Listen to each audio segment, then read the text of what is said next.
주님 약속하신 말씀 위에서 영원토록 주를 찬송하리라. 소리 높여 주께 영광 돌리며 약속 믿고 굳게 서리라. 굳게 서리 영원하신 말씀 위에 굳게 서리.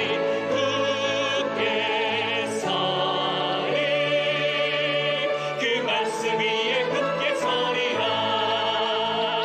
주님 약속하신 말씀 위에서 세상 영역 내게 엄습할 때에 용감하게 힘써 싸워 이기며 약속 믿고 굳게 서리라.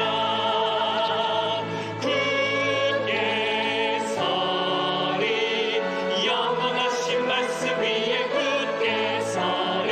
굳게 서리 그 말씀 위에 굳게 서리라.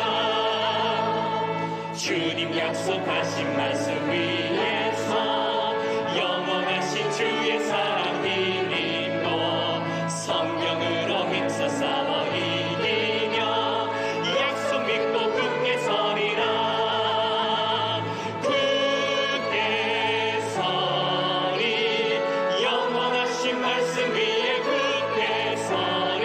굳게 서리 그 말씀 위에 굳게 서리라.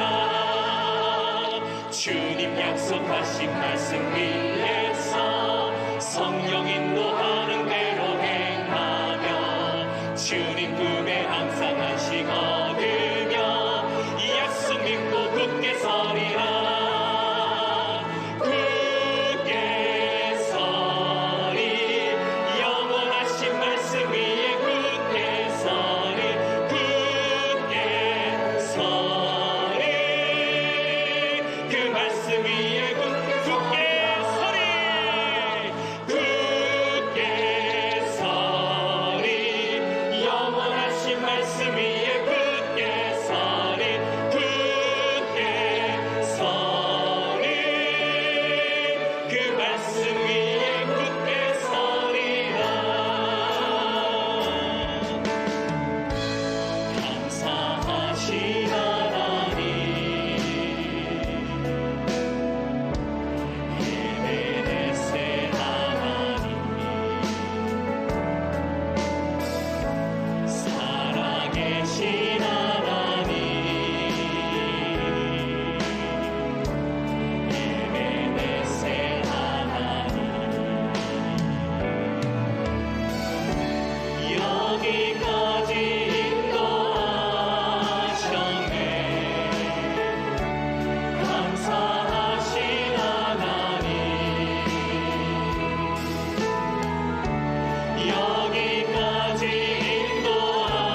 비유로 말씀을 하시고, 그 비유는 일상의 것들을 가져와서 편안하게 알기 쉽게. 근데 그 비유를 하실 때 그 비유를 드시는 핵심, 초점은 언제나 하나님의 나라였습니다. 하나님의 나라. 오늘 26절을 보면 또 이르시되 하나님의 나라는 사람이 씨를 땅에 뿌림과 같으니 그랬습니다.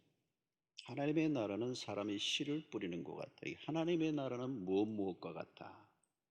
그러니까 비유의 핵심은 하나님의 나라예요. 30절에도 보면 또 이르시되 우리가 하나님의 나라를 어떻게 비교하며 또 무슨 비유로 나타낼까? 하나님의 나라를.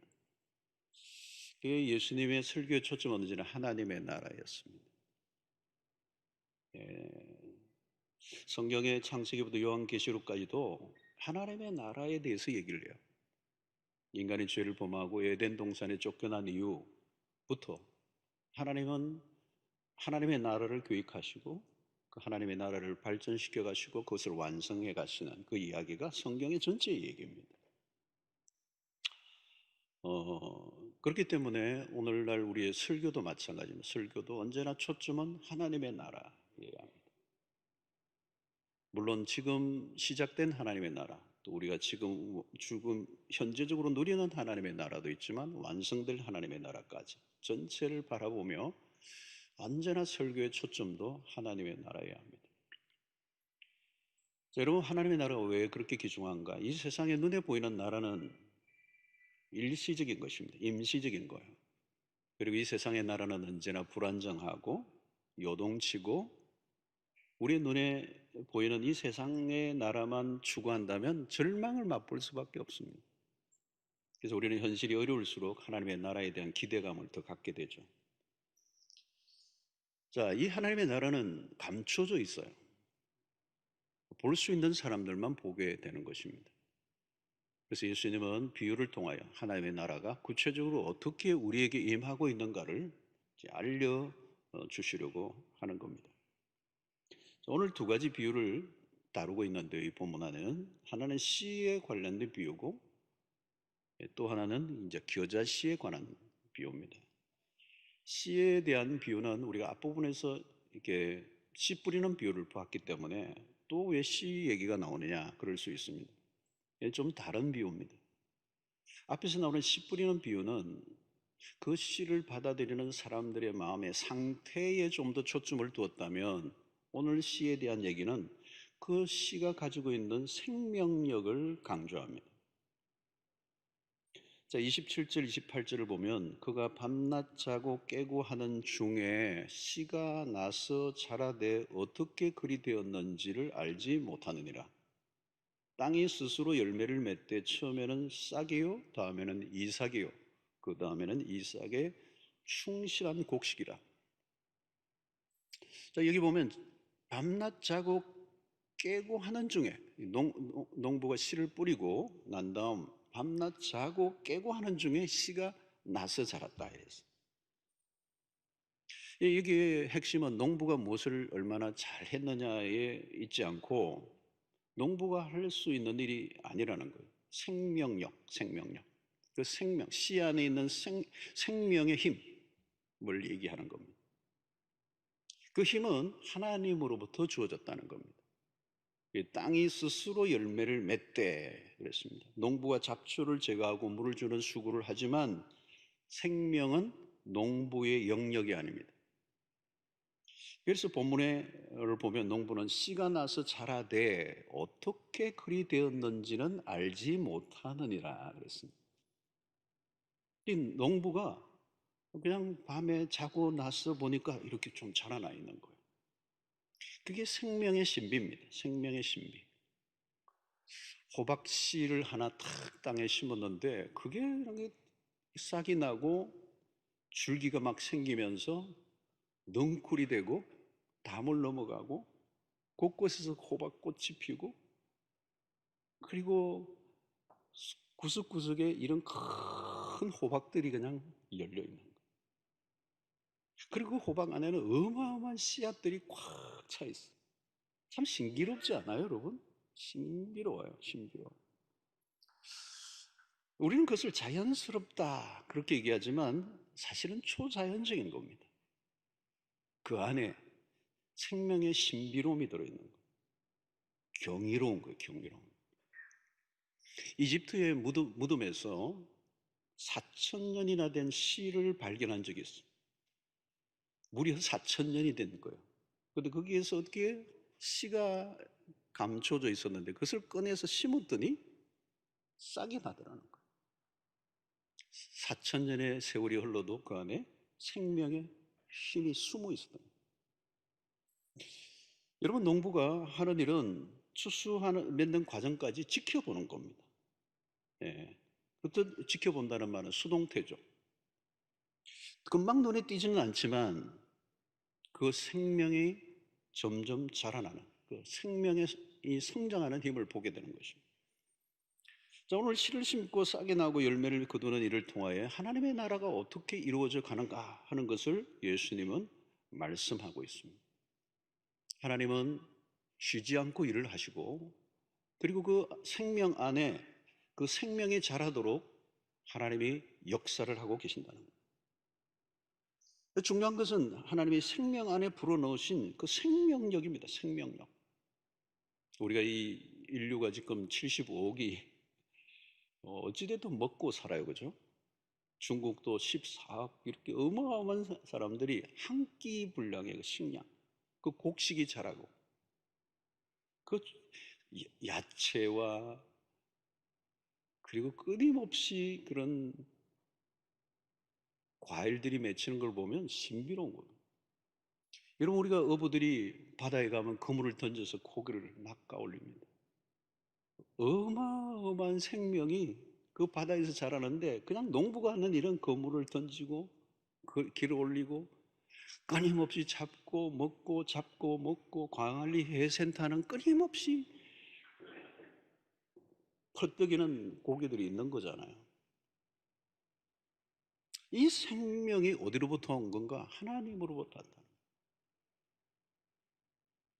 지금 이제 하나님의 나라도 바로 이와 같다는 것입니다. 하나님의 나라에 대한 것, 복음의 생명력을 지금 설명하려고 하는 것입니다. 한 사람의 생명 안에, 한 사람의 심령 가운데 하나님의 복음의 생명의 씨가 심겨지면 구원을 얻는 역사가 일어나고, 그 구원 얻은 백성을 통하여 또 다른 사람에게 복음이 전거되고 또 다른 사람의 구원을 얻고, 한 사람의 심령 가운데 복음의 씨앗이 심겨지면 그 안에 하나님의 나라가 시작이 되고, 한 가정에 하나님의 나라가 이루어지고, 한 동네, 한 도시가 바뀌고, 한 민족이 바뀌는 역사예요.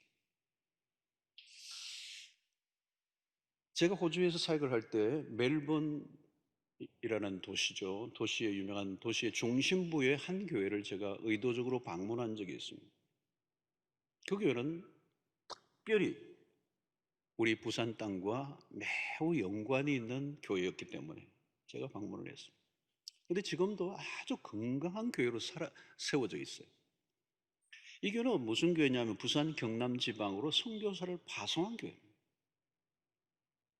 바로 최초로 부산 경남에 선교를 시작했던 조셉 헨리 데이비스라고 하는 선교사입니다. 그가 1889년 10월 2일 그의 누나와 함께, 메리 데이비스라고 하는 그의 누나와 함께 호주 장로교단, 빅토리아 장로교회, 호주 장로교단의 파송을 받아서 40일간의 항해 끝에 부산항에 도착을 합니다. 잠깐 부산을 둘러보고 다시 배를 타고 인천 제물포항으로 가게 됩니다. 그리고 인천에서 다시 말을 타고 서울로 가서 5개월간 한국어를 배웠어요. 근데 언어적 감각이 있어서 빨리 우리말을 배워서 5개월 배웠는데 꽤 대화가 될 정도로 이제 배웠습니다. 그런 바울의 선교 원리를 따라 선교사가 없는 곳에서 복음을 전하기로 하고, 서울 그 건너권에는 그 당시에 이미 와 있는 미국, 캐나다의 선교사들이 있었기 때문에 그런 부산으로 오게 됩니다. 부산으로 오게 되는데 수원을 지나 공주를 거쳐 경상도를 내려오면서 산청, 함안, 김해를 지나서 부산에 도착합니다. 20일간 걸렸다고 그래요. 그런데 도보로 내려오는 과정에 너무 무리를 했고 그 해 겨울이 너무 추웠어요. 안타깝게도 천년두에 걸립니다. 그리고 폐렴이 겹치게 되고요. 결국 1890년 4월 5일 하나님의 부름을 받습니다. 부산에 도착한 지 이틀 만입니다. 그때 그의 나이가 34세. 한국 온 지 6개월 만입니다. 그의 죽음의 소식이 본국에 들려지게 되고 멜번의 호주 교회에서 그 소식을 들은 많은 사람들이 깊은 도전을 받습니다. 데이비스의 이 순교로 인해 호주 장로교회는 줄줄이 선교사로 지원하는 이 데이비스의 뒤를 이어서 복음을 전하겠다는 사람들이 이어지게 됩니다.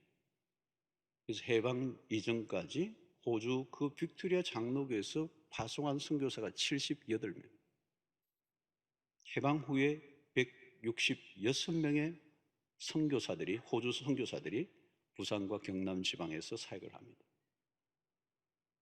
우리가 관심을 가지는 부분이 이것입니다. 데이비스는 부산 땅에 떨어진 하나의 씨앗이었습니다. 데이비스 선교사를 이어 들어온 호주 선교사들이 부산, 진주, 마산, 거창, 통영에 활발한 선교사를 펼칩니다. 복음의 생명력이 호주의 한 젊은이의 가슴에 떨어질 때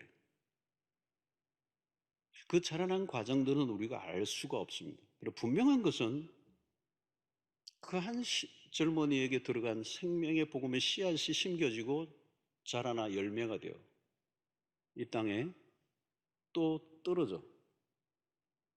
오늘 우리가 여기에 복음을 듣고 앉아 있는 것도 바로 데이비스 선교사의 한 젊은이의 그 씨앗이, 복음의 씨앗이 죽지 않고 열매를 맺는, 싹이 나고 나무가 자라 오늘 한국교회 안에 또 부산 경남 안에 또 우리 수영로교회가 있는 것입니다. 분명한 것은 예수를 믿는 우리가 여기 앉아 있는 것은 결코 우연한 일이 아닙니다. 누군가 씨를 뿌렸기 때문에. 130년 전에 누군가 가만히 씨를 뿌렸어요. 그런데 그때 그건 끝난 줄 알았어요. 34세의 젊은 엘리트 데이비스라고 하는 선교사가 복음도 한번 전해보지 못하고 그렇게 열심히 익혔던 한국어로 복음 한번 전하지 못하고 온 지 이틀 만에 부산 땅에 죽었지만 그것이 끝날 줄 알았는데, 그것이 종료되고 상황 끝인 줄 알았는데 그 씨가 심겨진 거예요. 그리고 열매를 맺고 그 열매에서 또 다른 씨앗이 나와 또 심겨지는 데이비스 선교사가 뿌린 생명의 씨앗은 지금도 계속 진행 중입니다. 죽지 않고 살아있는 것입니다. 우리 교회는 선교하는 교회입니다. 여러분들 아시겠지만 우리 수영로교회의 최초의 이름은 선교교회였어요. 지금 우리 교회가 파송한 선교사를 파송한 나라는 88개국입니다. 그리고 현지 선교사까지 다 포함하면 1,300여 명의 선교사들이 세계 곳곳에서 복음을 전하고 있습니다. 지금까지 여러분 놀라운 복음의 열매를, 우리 선교사님 한 분이 태국 땅에 가서 복음을 전하는, 거기에 그 도시에 영향을 끼치고 태국 전체에 영향을 끼치고 하나의 생명이 그냥 죽지 않고 우리가 상상할 수 없는 역사로 일어나는, 인간적으로 보면 안 될 것 같은데 그 안에 있는 생명의 신비, 그것이 그렇게 만든 것입니다. 복음에는 여러분 생명력이 있습니다. 복음이 역사를 하고요, 복음이 사람을 바꾸고요, 복음이 한 사회를 바꿔버립니다. 여러분, 오랫동안 만나지 못한 친구들 오래간만에 만났는데 사람이 바뀌어 있어. 왜 이렇게 바뀌었지? 도무지 바뀔 것 같지 않고, 예수 믿는 사람 막 욕하고, 다른 사람은 예수 믿어도 이 사람은 예수를 믿을 것 같지 않던 사람이 오래간만에 만났는데 예수를 믿는 기적이 일어난 거예요. 누군가 그에게 복음의 씨를 뿌린 거예요.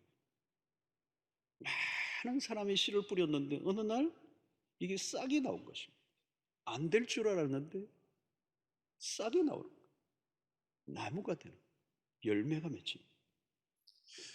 사랑하는 성도 여러분, 하나님의 나라는 그런 것입니다.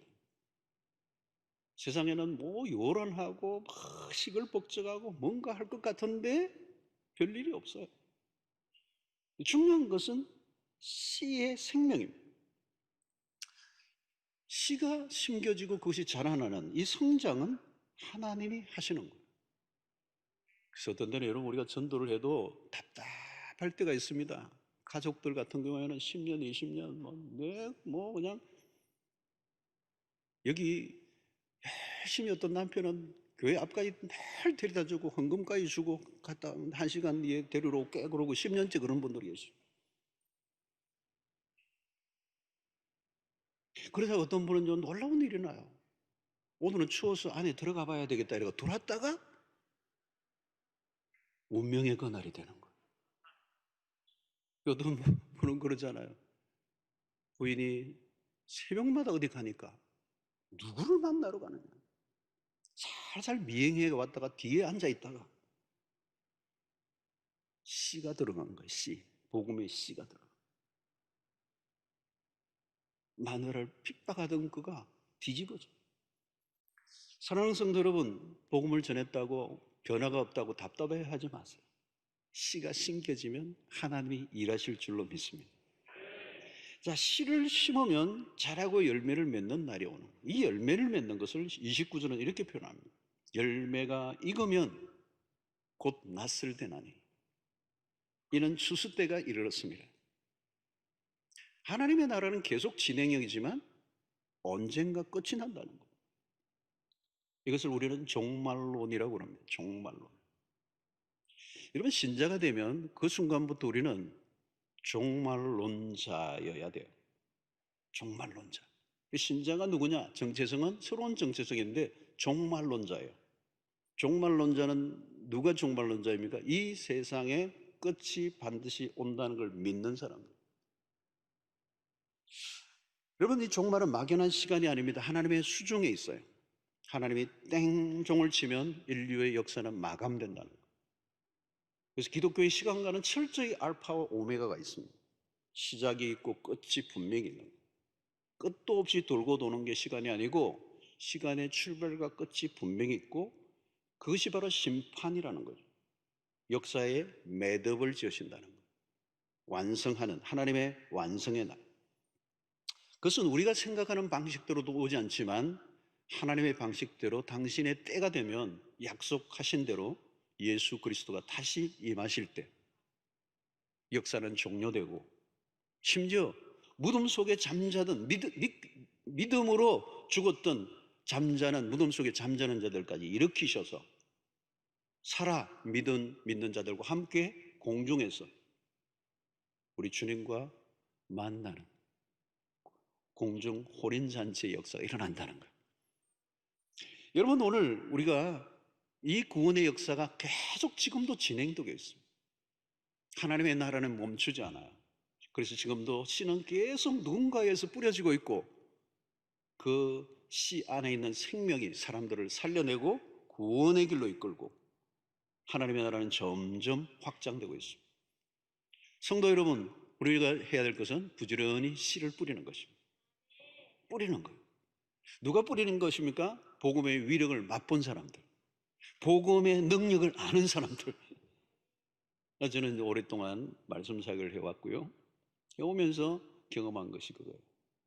어린 아이들도 그렇고 청소년들도 그렇고 청년들도 그렇고 젊은이들에게도 그렇고 어떤 성도들에게도 어떤 복음이 들어갔을 때 그 사람의 인생을 완전히 바꿔놓는 것을 많이 보았어요. 오늘 우리가 전하는 복음의 생명력 때문에 그런 거예요. 그냥 우리는 죄인이요, 하나님이 우리를 위하여 세상에 보내시고 십자가에 죽게 하심으로 내 죄를, 그를 믿음으로 용서함 받고 구원 얻게 하신다는 이 단순한 복음을 전하는데 꼬꾸라지는 꼬꾸라져. 뭐 대단한 얘기를 하지 않아도 그냥 순수한 복음만 전해도 그 복음 안에 생명의 역사가 일어나 당신의 백성들을 구원에 이르게 하시고 하나님의 나라를 만들어 가신다는 거예요. 자, 오늘 두 번째는 이 겨자씨 비유예요. 31절과 32절인데요.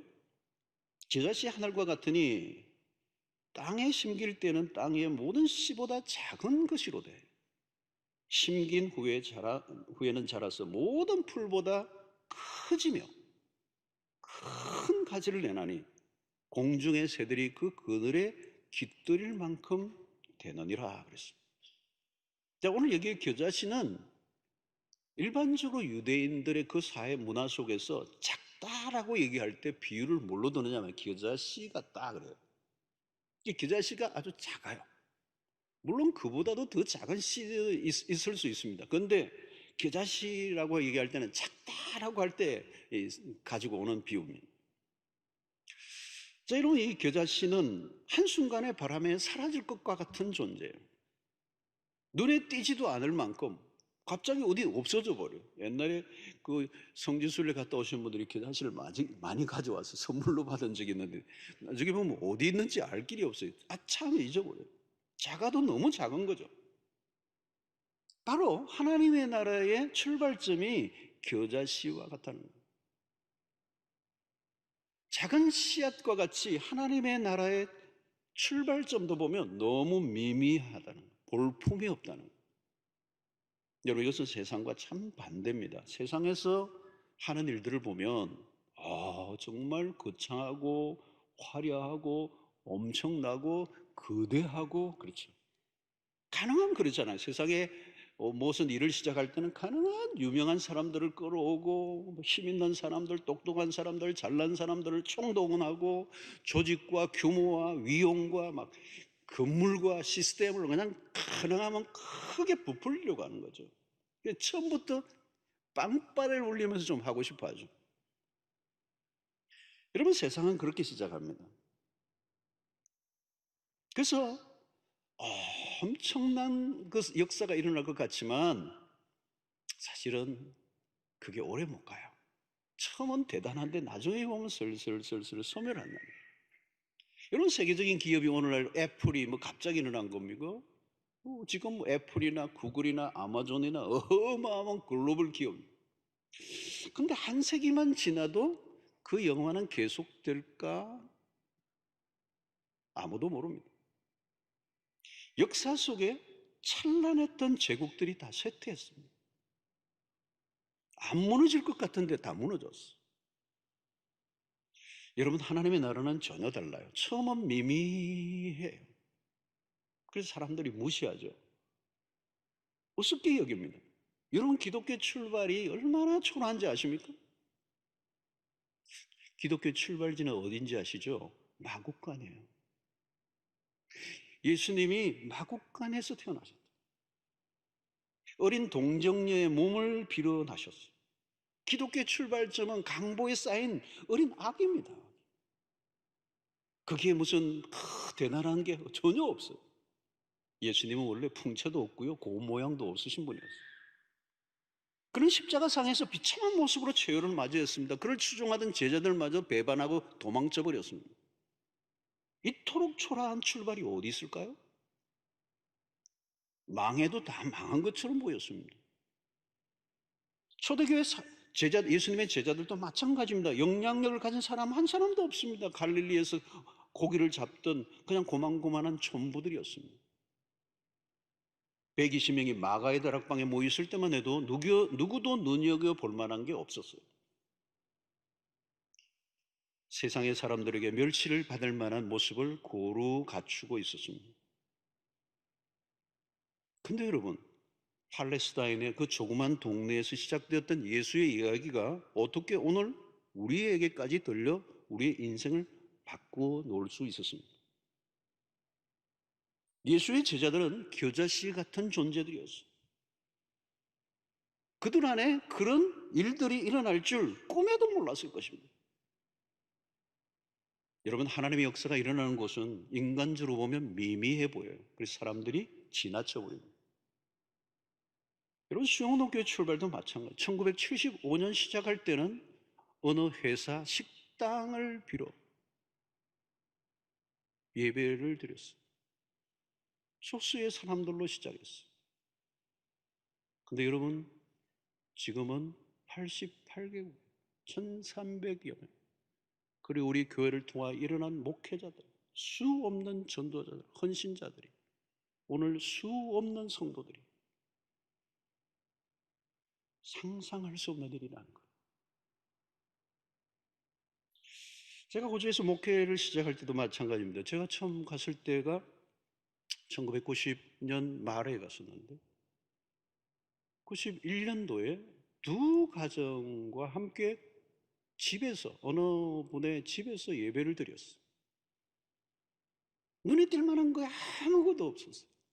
뭐 교회를 하려고 한 것도 아니에요. 사실은 예배를 드리기 시작했는데 사람들이 몰려오기 시작해요. 저는 그때 30대 중반입니다. 애띤 목사였어요.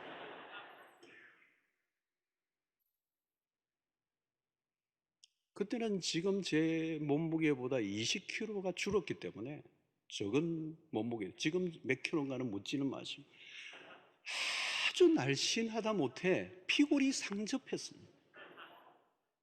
제가 살이 빠지면 여기가 탁 튀어나오는데, 광대가 나오는데, 여기 들어가니까 고운 모양도 없고 풍채도 없은 저, 아무도 없었어요.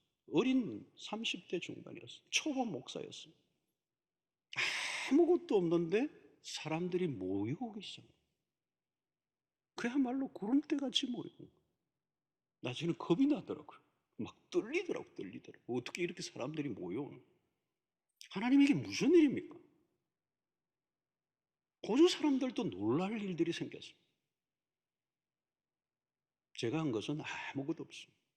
그냥 복음을 전한 것밖에 없어요. 복음이 일한 것입니다.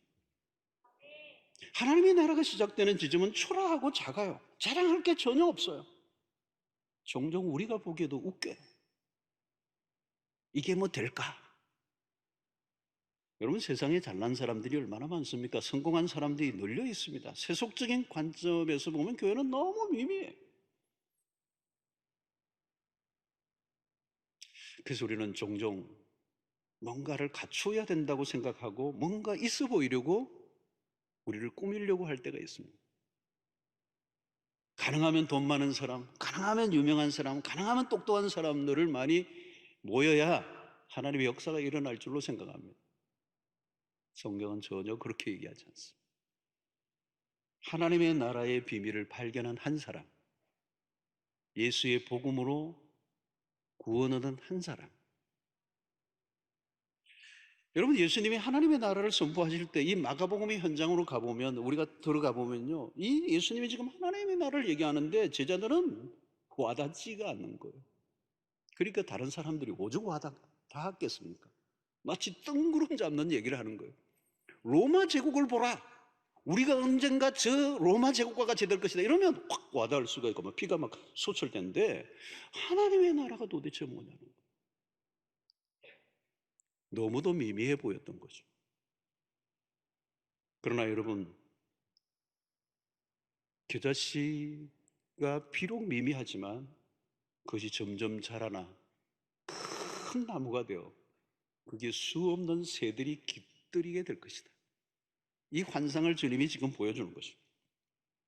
기독교의 역사가 가는 곳곳에는 수 없는 외풍이 있었습니다. 그 당시 로마의 핍박이 있었고, 기독교가 3세기까지 확장될 때까지는 수 없는 핍박이 왔고, 그리고 역사 속에 수 없는 나라와 민족들 가운데 이 복음이 가는 곳곳마다 핍박을 받았지만 다시 일어나는, 사라질 듯한데 사라지지 않는 거예요.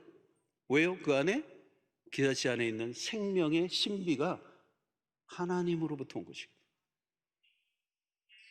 눈에 보이는 세상의 모든 것, 그게 국가든 기업이든 어쩌면 언젠가는 다 사라져요.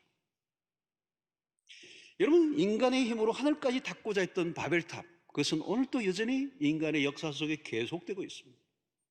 그러나 아무리 대단한 위용을 자랑해도 결국은 무너지게 돼 있어요. 세상의 나라는 영원하지 않습니다. 하나님의 나라에 눈을 뜬 사람은 세상의 거대함과 화려함에 별로 감동하지 않아요. 요란한데 시간이 흐르면 다 용두사미가 될 것이기 때문에. 그래서 우리는 관점의 변화가 필요합니다. 생명을 보는 눈, 그 생명은 영원한 생명을 말하는 것입니다. 하나님으로 어떤 생명이 아니면 그 생명이 없는 것은 언젠가는 소멸할 수밖에 없어요. 하나님으로 어떤 생명을 얻은 자는 아무리 죽이려고 해도 다시 살아나는, 이게 겨자씨의 비유를 통하여 우리에게 주시는 메시지. 사랑하는 성도 여러분, 오늘날 겨자씨는 누구입니까? 예수 믿는 우리들이에요. 우리가 그렇게 잘나지 않아도 돼요. 우리가 대단한 걸 갖추지 않아도 돼요. 우리 안에 예수의 생명이 있으면, 부활의 생명이 있으면 이 생명이 퍼져나가는 거예요. 우리를 통하여. 그래서 그리스도인들이 가는 곳마다 민들레 홀씨와 같아요. 아무도 예수 믿지 않던 그 직장에 내가 갔는데 내가 심겨진 거예요. 근데 거기에 예수 믿는 사람들이 한 사람, 두 사람 생기기 시작합니다. 여러분, 우리는 연봉을 따라 움직이는 사람이 아니라 하나님의 구원의 목적을 따라 당신의 나라를 확장시키기 위하여 우리를 옮기실 때가 있어요. 그래서 어떤 때는 내가 원하지 않는 직장이라 해도 하나님이 보내신다면 하나님의 의도는 딴 게 아니야. 그곳에 내가 겨자씨로 있기를 원하죠. 그래서 복음을 흩기를 원하신다는 거예요. 우리가 이사를 간다면 그 이사는 그냥 이사가 아니라 좋은 동네를 찾아가는 게 아니라 그곳에서 예수를 믿는 겨자씨로 민들레 홀씨처럼 복음을 전하도록 하기 위하여. 이민을 간다면 좀 더 먼 곳에 씨를 뿌리라고.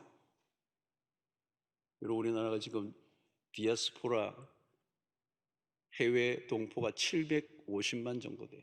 많이 하나님이 흩으셨어요. 우리는 정말 단위 민족으로 흩어지지 않으려고 해요. 몸부림을 쳤던 순수 단일 민족으로 강조했는데요, 언젠가부터 하나님이 다 흩어지게 하셨어요. 뭐 월남전으로, 뭐 독일로, 파병으로, 뭐 하여튼 뭐 곳곳으로 흩어져서 지금은 온 세계에 흩어지지 않은 나라가 없고, 하나님의 우리 한국 사람들이 가는 곳곳마다 하나님이 교회를 먼저 세우고, 그 교회들마다 여러분 이민교회 특징은요, 다 선교적 공동체예요. 미셔널 처치예요. 복음의 정인으로 수고하는 역사가 일어나요. 자, 사랑하는 성도 여러분, 이제 우리는 이제 이 씨앗이 어디로 숨겨져야 할 것인가? 저는 한국교회가 세계 선교도 하고 다 했는데 이제 우리의 관심이 어디냐면 우리의 자녀들이에요. 우리의 자녀들. 우리 믿음의 선조들을 통하여 130여 년의 이 기독교 역사 속에 몇 대로 내려왔던, 그래서 고난의 질곡을 건너오면서 우리가 힘들고 어려워서 그 마음이 가난해 있을 때는 복음이 들어가면 그냥 옥토가 되어 심겨져 버렸어. 복음을 너무 잘 받아들인 민족이 된 거예요. 그래서 우리 이 민족이 어렵고 가난하고 많은 문제들이 있지만 급속하게 복음을 받아들이고 한국 민족을 축복하시고 세계 선교에 쓰임받게 하시고 여기까지 오게 된 거예요. 근데 이제는 여러분 너무 풍요의 시대가 되니까 우리는 조상 위로부터 고난을 물려받아가지고 힘들고 어려운 때에 그 복음을 받으니까 살 소망이 생겼단 말이에요. 근데 이제 풍요의 시대니까 이 풍요의 시대를 우리가 자녀들에게 물려주는데 문제는 뭐냐? 우리 자녀들이 복음을 받아들이지 않는 돌짝밭이 되는, 고난의 눈물을 흘렸던 우리의 앞선 선배들은 정말 옥토같이 받아들였어요. 그런데 지금은 돌짝밭 같아. 여러분, 이제 우리의 광교의 선교는 414 전략이에요. 4세부터 14세까지. 말귀를 알아듣는 그때부터 사춘기 지나기 그때까지. 그때 누가 무슨 씨를 뿌리느냐가 모든 인생을 결정합니다. 사랑하는 성도 여러분, 공부를 아무리 잘해도 복음의 씨앗이 심겨지지 않으면 후회할 날이 옵니다. 눈물을 흘려야 될 날이 옵니다. 여러분, 오늘 복음만이 우리에게 소망인 것을 믿고 하나님의 나라가 우리의 자녀들에게도 증거되고 확장되는 역사가 일어나게 되기를 축원합니다. 겨자씨는 거대한 나무로 자라 새들이 깃들인다. 이기에 대한 해석의 분분함이 있지만 핵심은 이방인들까지 다 열방의 주께로 돌아와 이 나무에 깃들리게 된다. 사랑하는 성도 여러분, 이제 우리는 이 마지막 시대를 살고 있습니다. 우리의 꿈은 하나님의 나라고 모든 것은 다 사라질 것이지만 하나님의 나라는 영원하고 그 나라는 점점 커져가고 있습니다. 그 일에 여러분들의 삶이 쓰임받게 되기를 축원합니다. 다 소멸의 힘을 지배를 받고 있지만 하나님의 나라는 소멸되지 않아요. 그 나라는 영원합니다. 그 나라는 갈수록 장대져 가고 있습니다. 지금도 하나님의 그 복음의 씨앗이 온 열방 가운데 필요한 영혼들에게 마지막 때 심겨지고 있고 하나님의 나라는 곳곳에서 우리의 눈으로 보면 미미하게 보이지만 그 나라는 갈수록 거대한 나무가 되어 수 없는 백성들이 주께로 돌아오는 역사가 일어나고 있습니다. 그 나라를 위하여 헌신하는 여러분들 되시기를 축원합니다. 그 나라에 여러분들이 기여할 수 있게 되기를 바라고요. 그러지 않고 눈에 보이지 않는 이것이 아닌 세상의 끝들에 우리의 삶을 드린다면 그건 절망하고 후회하고 흠모할 수밖에 없다는 사실을 기억하고 이 하나님의 나라의 완성을 위하여 달려가는 여러분 되시기를 주의 이름으로 축원합니다.